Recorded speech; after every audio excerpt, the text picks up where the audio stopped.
नमस्कार, ग्लोबल अड्डा देख रहे हैं आप और मैं हूं आपके साथ पुनीत मिश्रा। ईरान और इजराइल के बीच जो युद्ध चल रहा है, इस मामले में कई नए बड़े अपडेट सामने आ रहे हैं। रूस की तरफ से चेतावनी दे दी गई है, दूसरी तरफ अमेरिका क्या इसमें अब पीछे हटने लगा है और क्यों इजराइल के प्रधानमंत्री बेंयामिन नेतन्याहू अधीर हो उठे हैं, घबराने लगे हैं। लेकिन इसके पीछे क्या कहानियां हैं, आइए ईए चीफ की तरफ से भी कुछ बातें निकलकर सामने आई हैं, तो दूसरी तरफ दिलचस्प बात ये भी है और एक नया मोड़ ये भी है कि ये अब ईरान के विदेश मंत्री जो हैं अब्बास अराक्ची, वो पहुंचे हैं जिनेवा और वहां पर उन्होंने कई बड़ी बातें कही हैं। यूएन को लेकर उन्होंने कहा है कि क्या इसके नियमों में जंग लग चुकी है, अगर लग चुकी है तो इसे हटाना पड़ेगा, क्योंकि एक गंभीर युद्ध अपराध करने का काम इजराइल की तरफ से किया गया है, वो भी तब जब हम शांति वार्ता करने जा रहे थे। और इस बीच युद्ध छेड़ने का काम किसने किया? इजराइल ने किया और हमारे उन लोगों को निशाना बनाया जो घर में उस वक्त आराम कर रहे थे, जो ड्यूटी पर नहीं थे। बहुत सारी बातें हैं, इन सारे अपडेट्स के बारे में जानकारी लेंगे। मेरे सहयोगी आनंद मेरे साथ मौजूद हैं, सीधे उनके पास चलते हैं और सबसे पहले अपडेट लेते हैं जेनेवा का। जेनेवा क्यों पहुंचे हैं विदेश मंत्री अब्बास अराक्ची, इसके बारे में जानकारी लेते हैं। आनंद। बिल्कुल, देखिए ईरान और इजराइल में लगभग 8 दिन से, करीब आज 8वां दिन है जहां पर दोनों तरफ से हमले जारी हैं और इस हमले में भारी नुकसान दोनों देशों को हुआ है। लेकिन इस बीच जो खबर आई, आप जो जेनेवा वाली बात कर रहे हैं, दरअसल ईरान के जो विदेश मंत्री है अब्बास अराक्ची, वो पहुंचे हैं स्विट्ज़रलैंड के जेनेवा में और वहां पर बैठक करने वाले हैं वो 3 देशों से, जिससे पूरी यूरोप को साधा जा सकता है। क्योंकि ईरान अब क्या चाह रहा है, ईरान अब चाह रहा है कि मिडिल ईस्ट के बाद यूरोप को भी अपने समर्थन में लिया जाए। क्योंकि अभी आगे भी हम बताएंगे कि मिडिल ईस्ट में कौन कौन से देश हैं जो ईरान के समर्थन की बात कर रहे हैं, ईरान की बात कर रहे हैं, और अब क्या ईरान के समर्थन में यूरोप भी आएगा। तो दरअसल हुआ क्या है कि जर्मनी, फ्रांस और ब्रिटेन के मंत्रियों से उनकी बैठक होने वाली है और ये बैठक बहुत ही महत्वपूर्ण है। इस बैठक के पहले अब्बास अराक्ची का बयान भी आ चुका है और वो बोले हैं कि इजराइल ने जो हमला किया है यह एक गंभीर युद्ध अपराध है। और इस अपराध को लेकर ये बात कही है, उन्होंने ये बात कहा है यूएन ह्यूमन राइट्स काउंसिल में, और ये बात वैसे जगह पर रखी है जो पूरी दुनिया सुन रही है बात को। बिल्कुल ठीक है, पूरी दुनिया, उन्होंने क्या कहा है ये भी तो बताइए जरा। बिल्कुल, देखिए उन्होंने पहले तो इजराइल पर साफ साफ आरोप लगाया है, क्योंकि इजराइल ने हमला करने से पहले और हमले का वो तात्पर्य भी बताया कि हमला करने का उनका क्या मकसद था। तो उनका एक ही मकसद था कि ईरान परमाणु बम न बनाए। लेकिन उनका वही दावा है, क्योंकि वहाँ पर सुप्रीम लीडर जो हैं वो भी चाहते हैं कि उनका दरअसल वो भी कह चुके हैं कि ईरान परमाणु बम नहीं बना रहा है। इसके बावजूद ईरान पर हमला होता है इजराइल की तरफ से। इन सभी को लेकर के उनका ये बयान है और वो चाहते हैं कि अब युद्ध नहीं रुकेगा जब तक अब बातचीत नहीं होगी। क्योंकि देखिए, आप देख रहे थे इजराइल हमास की युद्ध, रशिया यूक्रेन का युद्ध क्यों नहीं सीज़फायर हो रहा है? क्योंकि बैठक करना चाहता है रूस, अमेरिका बैठक करना चाहता है रूस और यूक्रेन के साथ। लेकिन बैठक में बहुत सारी ऐसी चीज़ें रखी जा रही हैं, ऐसे दावे रखे जा रहे हैं जो कि सभी दोनों देशों के बीच तालमेल नहीं बैठ पा रही है। अब वही सब तालमेल यहाँ पर भी देखने को मिल रहा है, क्योंकि अब्बास अराक्ची का साफ बयान आ गया है कि अब बिना बातचीत के युद्ध नहीं रुकने वाला है। ठीक है, अब्बास अराक्ची ने और भी कुछ बातें कही हैं, वो उसका जिक्र मैं कर देता हूं यहाँ पर। उन्होंने साफ तौर पर, देखिए, यूएन ह्यूमन राइट काउंसिल में क्या क्या कहा है ये मैं आपको बता देता हूं। उन्होंने गंभीर युद्ध अपराध का आरोप इजराइल पर लगाया, कहा कि वो लोग जो ड्यूटी पर नहीं थे उन पर अटैक किया गया, घर में बच्चों के साथ सो रहे लोगों को टारगेट किया गया, अस्पतालों को टारगेट किया गया, सिविलियंस को टारगेट किया गया। अंतर्राष्ट्रीय कानून और संयुक्त राष्ट्र प्रणाली की नींव पर यह हमला है, उन्होंने ये बड़ी बात कही है। और उन्होंने कहा है कि ये कूटनीति के साथ जो चर्चा चल रही थी उसका जिक्र किया और ये कूटनीति के साथ विश्वासघात है। उन्होंने ये भी कहा कि हम सख्त एक्शन चाहते हैं, ऐसा नहीं हुआ तो हम ये मानेंगे कि अंतर्राष्ट्रीय कानून और प्रणाली को जंग लग चुका है। ये डिप्लोमेसी के साथ खुला धोखा है। हम पर हमला तब हुआ जब हम बातचीत करने की राह में थे। वो जो अमेरिका के साथ चर्चा हो रही थी, अमेरिका के साथ हम बात करने वाले थे, इस दौरान ये सब किया गया। हम इस मुद्दे पर शांति समाधान करने की दिशा में 15 जून को बढ़ रहे थे, लेकिन इससे पहले अटैक हो गया। लेकिन दूसरी तरफ एक चीज और है, अमेरिका क्या कदम पीछे खींच रहा है या चीजों को बढ़ाना चाहता है, इसके बारे में जानकारी और लेते हैं आनंद से। आनंद, क्या खबर है? बिल्कुल, देखिए, जब इजराइल हमला करना चाहता था ईरान पर, तो उसको लेकर के ट्रंप ने 60 दिन का मोहलत दिया था ईरान को कि भाई 60 दिन में आप डील कंप्लीट करो, नहीं तो इजराइल हमला करेगा। लेकिन वो 60 दिन का जो वक्त था वो काफ़ी समय बीत चुका था। इसके बाद इजराइल हमला कर देता है, लेकिन अभी हमले के बीच फिर से समय दिया गया है ईरान को अमेरिका की तरफ से, और वो है 2 हफ्ते का। 2 हफ्ते का समय दे दिया है, और ये 2 हफ्ते के बाद अगर ये 2 हफ्ते में मामला नहीं होता है तो अमेरिका भी इस युद्ध में कूद सकता है। और ये सभी मामलों को लेकर के इधर नेतन्याहू भी क्यों ट्रंप से नाराज चल रहे हैं? दरअसल क्या हुआ है कि ऐसा तो कहा जा रहा है कि ट्रंप और नेतन्याहू में बहुत अच्छी खासी बन रही है, लेकिन कुछ ऐसी खबरें भी हैं कि उनको ट्रंप जो है निराश कर रहे हैं नेतन्याहू को। अब क्यों निराश कर रहे हैं? क्योंकि देखिए 2 दौरे किए थे, हमले के पहले 2 दौरे थे नेतन्याहू के, और वही ओवल ऑफिस में बैठे थे। उस ओवल ऑफिस में भी इस बात की चर्चा थी कि ईरान पर हमला किया जाए, लेकिन उस समय भी ट्रंप रोकते हैं और बोलते हैं कि नहीं, हमला नहीं करना है। जब इजराइल हमला कर देता है ईरान पर, उस वक्त भी बोलते हैं कि इसमें अमेरिका की कोई भूमिका नहीं है। इन सभी को लेकर के, और नेतन्याहू चाहते हैं कि अमेरिका एकदम फ्रंट पर आकर के खेले, जैसे कि रूस अभी फ्रंट पर खेल जैसे रहा है। जितनी जल्दी हो सके अमेरिका इस मैदान में आए, ये चाहते हैं नेतन्याहू, लेकिन ऐसा हो नहीं रहा है। निराश कर रहे हैं कुल मिलाकर नेतन्याहू को ट्रंप। दूसरी तरफ रूस की बात कर लेते हैं। रूस साथ में आके खड़ा हुआ है, ईरान के लिए अहम भी है वैसे। बिल्कुल, देखिए, ईरान के लिए 2 देश बहुत महत्वपूर्ण है अभी, जो जंग में साथ रहना उसके लिए बहुत ज़रूरी है। वो है रूस, और उसके बाद है उत्तर कोरिया, और तीसरा है चीन। इन तीनों का साथ ईरान के लिए इस समय इतना महत्वपूर्ण है जितना कि प्यासे को पानी। क्योंकि ईरान भी जानता है कि रूस 3 साल से युद्ध चल रहे हैं, रूस यूक्रेन के, लेकिन इसके बावजूद जिस तरीके का इंटरफेयर मिडिल ईस्ट वाले युद्ध में हुआ है अमेरिका का, वहाँ पर अभी तक कुछ भी ऐसा नहीं कर पाए हैं। बहुत सारी बैठकें, बहुत सारे प्रयास किए हैं रूस, पुतिन को बैठक में बुलाने की, लेकिन अभी तक कहीं भी वो जीतते नजर नहीं आ रहे हैं। मतलब यूक्रेन और अमेरिका की मैं बात कर रहा हूं। और सत्ता परिवर्तन पर रूस ने अल्टीमेटम दे दिया है, कहा है कि बहुत भारी पड़ेगा और ऐसे बक्से को खोलने की कोशिश मत करो जिसके बारे में कहा जाता है कि ये खतरनाक है। तो ऐसा बक्सा मत खोलिए। अगर आप ऐसा करते हैं, वो रिजीम चेंज करने वाली बात जो नेतन्याहू कह गए थे, इसके लिए रूस के राष्ट्रपति जो हैं उनकी तरफ से ये अल्टीमेटम सामने आया है।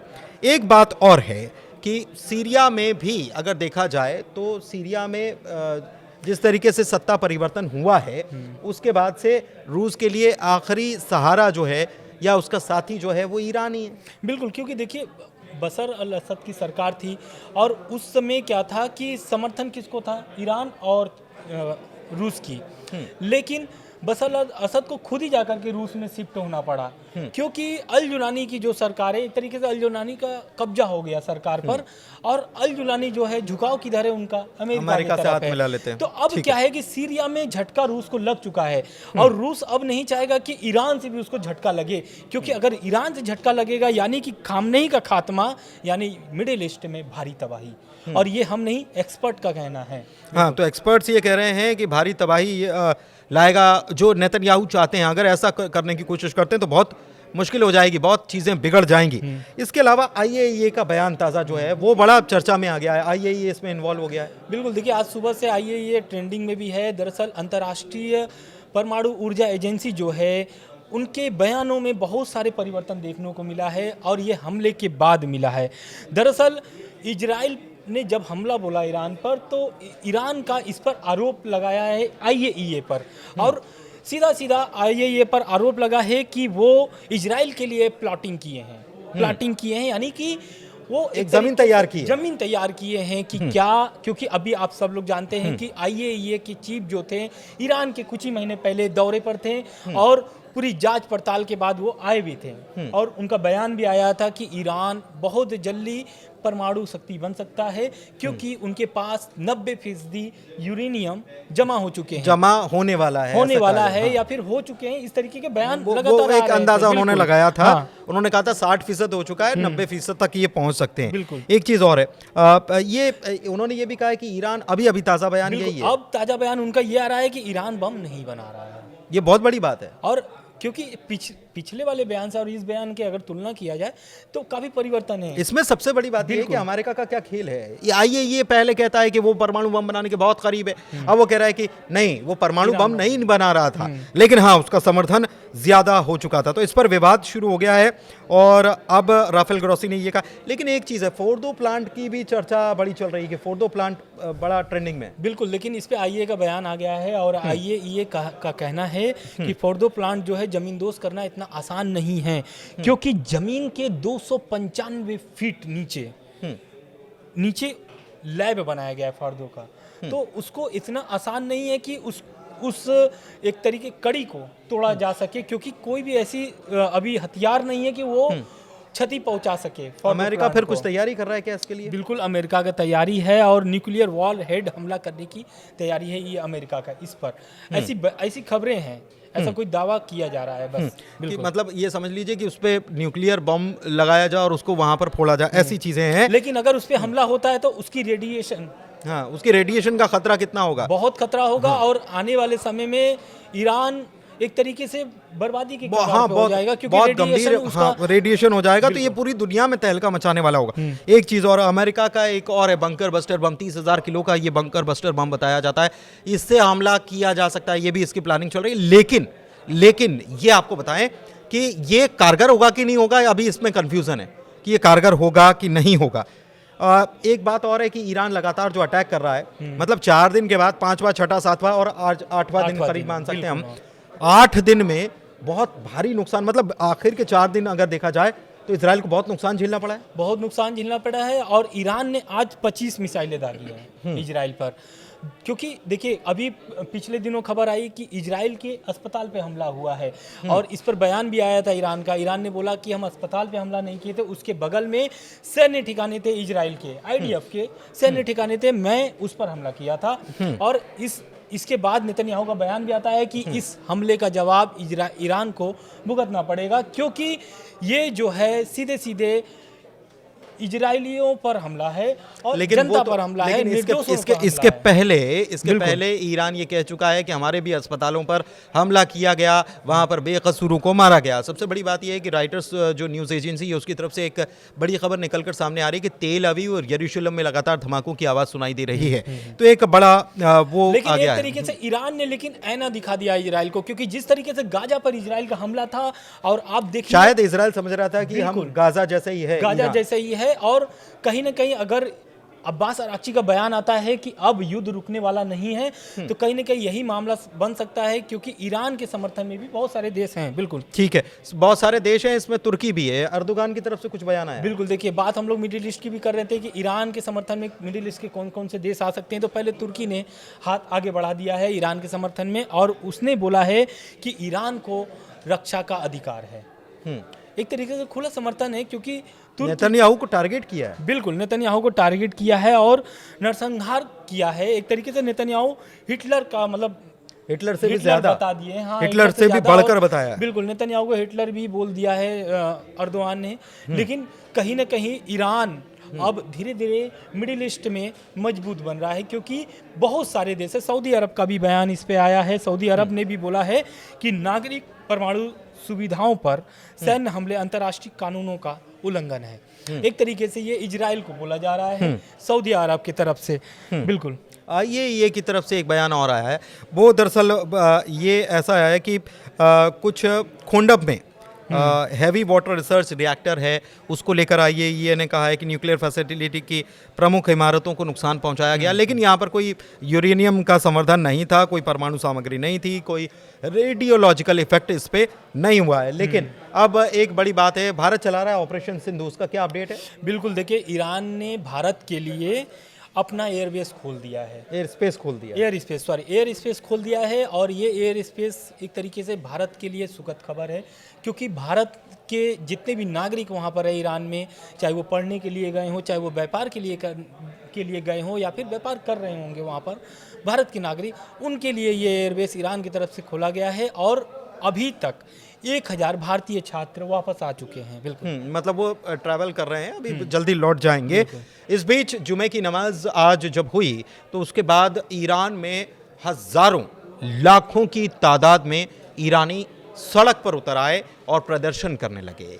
इजराइल के खिलाफ ये प्रदर्शन था और साथ ही साथ ईरान के सुप्रीम लीडर अली खामनेई के पोस्टर्स और उन कमांडर्स के पोस्टर्स उनके हाथ में थे जिन्होंने इसमें शहादत दी है, जिनको इजराइल ने टारगेट किया था। और वे एक ही बात कह रहे हैं कि हमें बदला चाहिए, खून का बदला खून।